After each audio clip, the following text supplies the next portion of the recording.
सरल और आसान। आज का यह एपिसोड नोबिता की आलस और बहुत ज्यादा नींद की कहानी है। नोबिता डोरेमन के एक गैजेट का गलत इस्तेमाल करता है, जिसकी वजह से डोरेमन को बहुत परेशानी झेलनी पड़ती है। अब देखते हैं वह गैजेट क्या है और क्या नोबिता को अपनी आलस की सजा मिलती है या नहीं। सब कुछ कैसे शुरू हुआ। क्लास में भी नोबिता सो रहा होता है। टीचर पास आकर उसे बुलाते हैं, लेकिन नोबिता को कुछ पता ही नहीं चलता। आखिर में टीचर उसे क्लास के बाहर खड़ा कर देते हैं। स्कूल से घर आते समय भी उसे बहुत नींद आ रही होती है। घर पहुंचते ही माँ उसे बाजार भेजने को कहती है, लेकिन नोबिता बहाना बनाकर कहता है कि वह ऊपर जाकर होमवर्क करेगा। कमरे में जाकर वह बैग एक कोने में फेंक देता है। वहाँ वह देखता है कि डोरेमन अपने गैजेट साफ कर रहा है। नोबिता पूछता है, लेकिन डोरेमन जवाब नहीं देता। नोबिता पास जाकर उसकी आंखों में देखता है, तभी अचानक घंटी की आवाज से वह डर जाता है। डोरेमन जाग जाता है और अपनी आंखों से 2 पैच हटाता है। वह बताता है कि ये नींद रोकने वाले पैच हैं। वह कहता है कि रात को ठीक से सो नहीं पाया था और सुबह गैजेट साफ भी करने थे,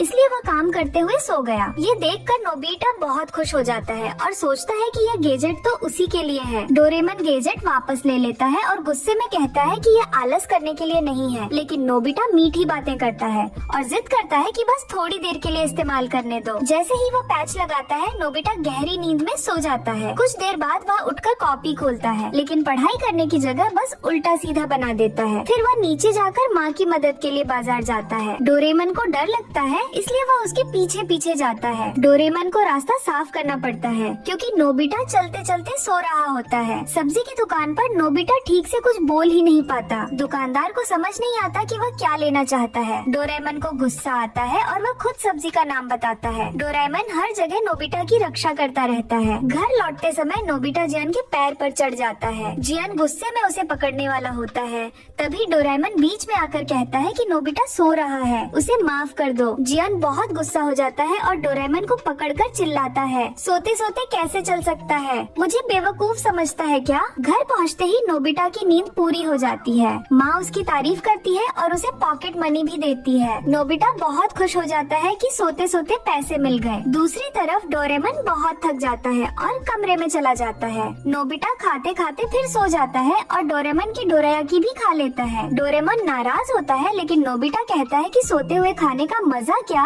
सोना ही सबसे अच्छा है। अब नोबिता सोते सोते शिजुका के घर जाना चाहता है। वह 2 काम एक साथ करना चाहता है। डोरेमोन बहुत गुस्सा हो जाता है और चेतावनी देता है कि ज्यादा सोने से आंखें खराब हो जाएंगी। वह कहता है कि अब वह नोबिता की देखभाल नहीं करेगा। रास्ते में सुनियो अपनी नई कॉमिक दिखाता है और नोबिता को देखने नहीं देता, लेकिन नोबिता बिना ध्यान दिए आगे चलता रहता है। सुनियो उसके पीछे भागता है और कहता है कि कम से कम जलन तो दिखाओ, लेकिन नोबिता कुछ नहीं करता। सुनियो हैरान रह जाता है जब वह देखता है कि नोबिता बिना देखे गेंद से बच जाता है और बोर्ड से भी टकराता नहीं। वह बिल्कुल बेहोश इंसान जैसा लगता है। डोरेमन पीछे से दौड़ता हुआ आता है और कहता है कि वह नोबिता को अकेला नहीं छोड़ सकता। नोबिता शिजुका के घर पहुंच जाता है। शिजुका दरवाजा खोलती है और नोबिता सीधा कमरे में चला जाता है। डोरेमन आकर सब कुछ समझाता है। कमरे में भी नोबिता सोता रहता है। तभी शिजुका की माँ आती है और शिजुका से सामान पहुँचाने को कहती है। नोबिता फिर कहता है कि वह सोते सोते मदद करेगा। डोरेमन समझाता है कि अब हद हो गई है, इससे परेशानी होगी, लेकिन नोबिता नहीं सुनता। उसी समय जियान सुनियो की कॉमिक छीन रहा होता है। नोबिता बिना ध्यान दिए वहाँ से निकल जाता है। जियान को लगता है कि वह उसे नजरअंदाज कर रहा है। वह नोबिता के पीछे दौड़ता है और उसे लात मारता है, लेकिन कुछ नहीं होता। सुनियो जियान को बताता है कि नोबिता अजीब तरह से व्यवहार कर रहा है और उसकी आंखों में देखो जैसे सपना देख रहा हो। जब जियान नोबिता की आंखों में देखता है तो डर जाता है, उसे भूत जैसा लगता है और वह भाग जाता है। सुनियो भी डरकर भाग जाता है। नोबिता चलते चलते लोगों की मदद कर देता है और लोग उसे धन्यवाद देने लगते हैं। डोरेमन ये देखकर हैरान होता है और उसके पीछे जाता है। अचानक नोबिता एक गड्ढे में गिर जाता है। वह बिल्कुल हिलता नहीं, लेकिन गहरी नींद में सो रहा होता है।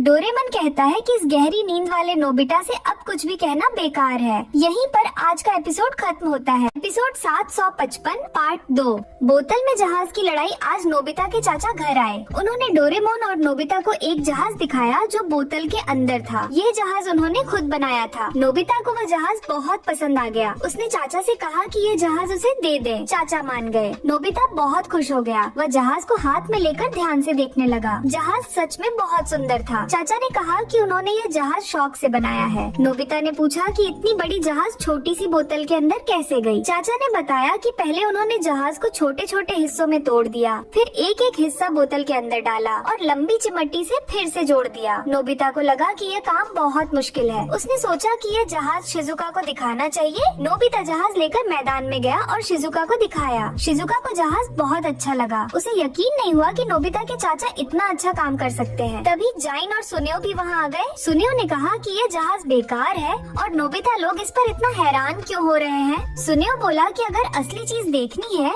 तो उसका वीआईपी आइटम देखो। फिर वह सबको अपने घर ले गया और कोलंबस वाला जहाज सैंटा मारिया दिखाया। वह जहाज बहुत बड़ा था। सारे दोस्त हैरान रह गए। सुनियो ने कहा कि यह बहुत ही रेयर जहाज है। जाइन और शिजुका सिर्फ सुनियो का जहाज देख रहे थे। नोबिता के जहाज को कोई नहीं देख रहा था। नोबिता को बहुत बुरा लगा। नोबिता ने डोरेमोन से कहा कि भविष्य वाले जहाज दिखाओ ताकि सुनियो हैरान हो जाए, लेकिन डोरेमोन किसी और बात में सोच रहा था। थोड़ी देर बाद डोरेमोन ने कहा कि चलो बोतलें इकट्ठा करते हैं। सुनियो छुपकर सारी बात सुन रहा था। सुनियो घबरा गया। उसे लगा कि नोबिता कोई मशीन इस्तेमाल करेगा और वह हार जाएगा, इसलिए सुनियो उनके पीछे पीछे चल पड़ा। नोबिता और डोरेमोन घर आए और नोबिता की मम्मी से पूछा कि बोतलें हैं या नहीं। मम्मी ने कहा कि स्टोर रूम में है। दोनों नीचे गए और बहुत सारी बोतलें ले आए। डोरेमोन को पारदर्शी बोतलें बहुत पसंद आई क्योंकि उनके अंदर सब साफ दिखता है। तभी सुनियो नोबिता के घर आया और मम्मी से बोला कि आज बहुत सारा होमवर्क है। उसने कहा कि नोबिता भूल न जाए, इसलिए याद दिलाने आया हूँ। मम्मी घबरा गई और स्टोर रूम में जाकर नोबिता को ऊपर बुला लिया। नोबिता ने कहा कि आज होमवर्क नहीं है, लेकिन मम्मी ने उसकी बात नहीं मानी